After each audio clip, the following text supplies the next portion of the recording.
Napakasarap talagang ano. Kung gusto mo magmuni-muni o tumambay, magpalipas ng oras sa mga ganitong lugar. Kung meron kang bahay na ganito, kung meron kang bahay sa ganito malapit sa Dalampasigan, kagaya nila. Ayan. Tapos may terrace. Kaya pupunta ka rito sa baba. Maglalakad-lakad ka sa tabing dagat. Nakaka-relax. Iwas stress. Bawas problema. At nakakalanghap ka pa ng sariwang hangin compare sa Manila. Pag nasa Manila ka, malalanghap mong hangin, pollution na. So dito, maamoy mo rito, isda, dagat, at least sariwa yung hangin. Walang usok, wala na kahit na anong pollution. So yun. Dito nga pala ito guys, ano, sa Apari. Apari. Yung lugar ng Apari, itong napuntahan namin is yung pinakadulo talaga, pinakadulo pa ng Luzon dito sa Apari. Itong lugar na to. Kung mapapansin nyo, di ba, karagatan na. Ito na yung mga huling bahay dito sa pinakadulo ng Apari.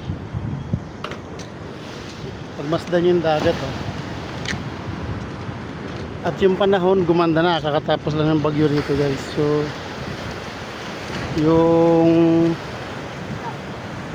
sama yata ng panahon is nasa ano na, nasa Manila na. Kaya yung mga taga Manila guys, ingat-ingat po sa baha, kagaya sa bahay sa amin, binabaha na rin.